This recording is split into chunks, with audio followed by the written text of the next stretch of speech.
Hey everyone! Today, we're going to figure out how to buy a house in Denmark. And if you have friends in Denmark, so don't forget to share this with them. They might be interested in buying a place in Denmark, and this video will be a great help for them. Sarah has been living in Copenhagen for more than 5 years, and now she decided to buy a house. She doesn't know where to start, but don't worry, we're here to guide her a Danish spot. Let's open our laptops and check out 2 important websites. On these websites, we can find houses for sale: boliga.dk and bustling.dk. Both websites give us information about houses in Denmark. They are a bit different, so it's a good idea to check both. Here in this video, we'll show you how to use boligsiden.dk.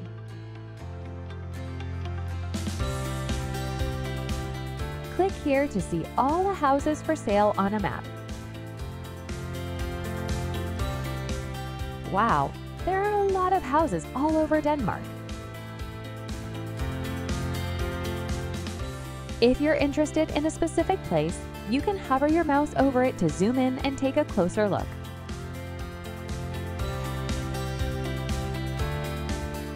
Different houses are marked with different colors. Blue squares are apartments, and red squares are villas.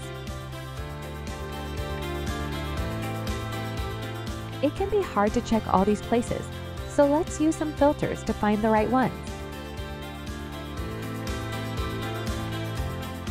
You can use filters to find a villa or a terraced house. Now, what about the price? Before buying a house, it's a good idea to talk to your bank. They will look at your savings and tell you how much money you can borrow to buy a house. For now, let's imagine you want to buy a house below 4 million Danish krone.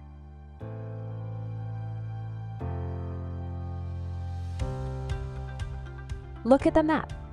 There are only a few places, especially not in the center of Copenhagen. Copenhagen is super expensive, so most people can only afford to buy a house a little far from the center.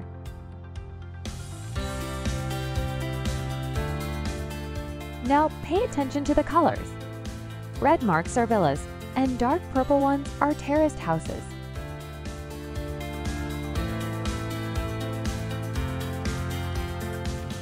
What about this one? This villa is in Gentofte, and it costs about 4 million krone. The building is 89 square meters, and the ground is 710 square meters, which means you'll have a big yard if you buy it. It has 4 rooms, and the house was built in 1944. Here, you can find more information about the place. You'll notice that the price has already dropped by 11% from the initial offer, and it has been on the market for 170 days.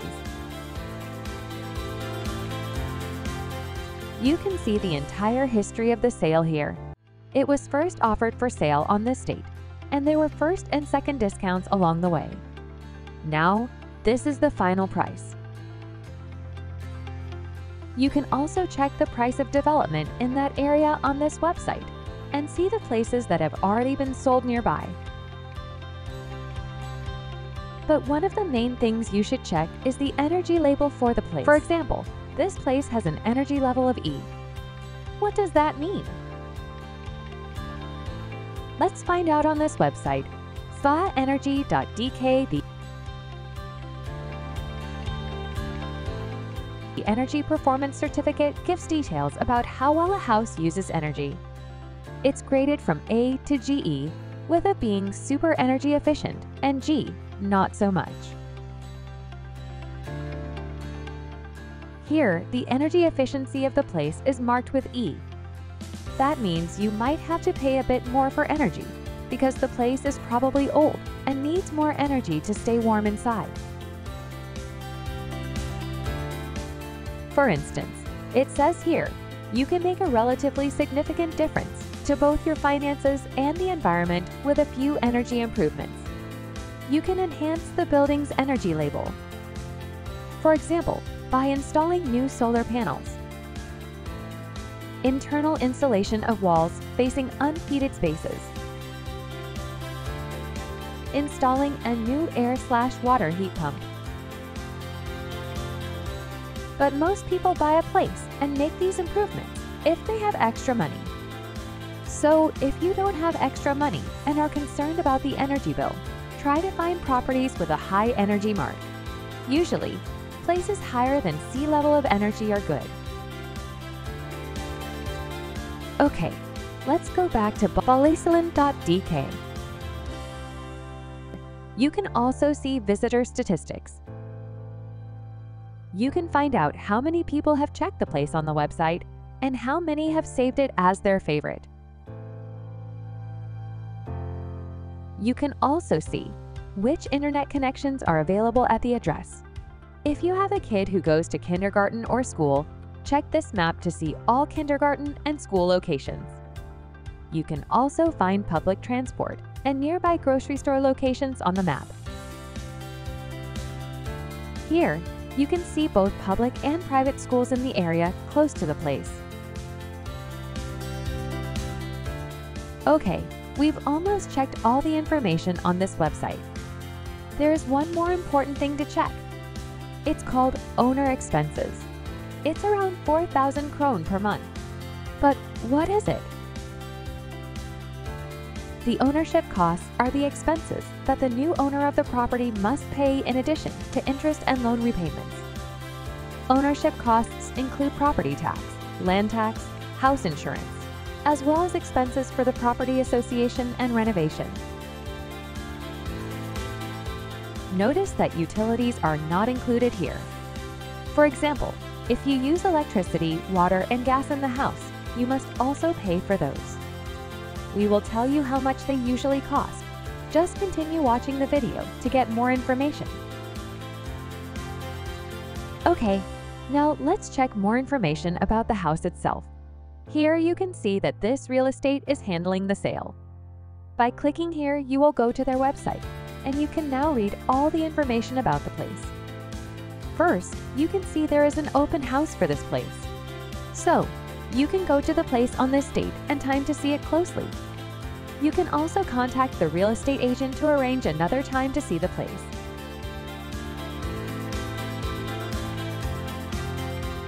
This house looks like a nice place.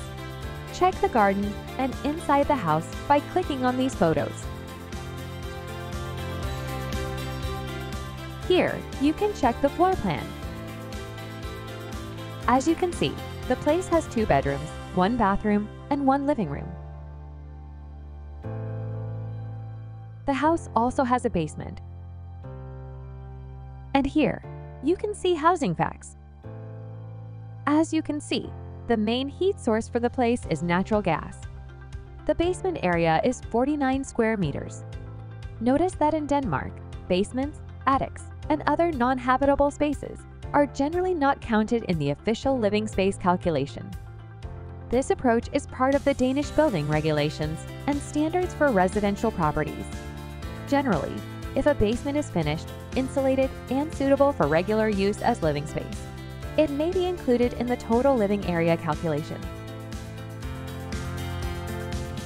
I've almost forgotten something important here. By clicking here and filling in the form, you can get the sales documents. Sales documents include sales presentation, condition report, and electrical installation report. You need to check these documents before making your final decision, especially the condition report, as it will tell you what defects exist in the place and whether they are serious or not. We will explain about these documents in a separate video. But in the next part, we will show you how to calculate the bank loan and all expenses when you buy a property in Denmark. So please like and subscribe to our channel to get new video updates. Don't forget to share this with your friends. They might be interested in buying a place in Denmark, and this video will be a great help for them. Thank you.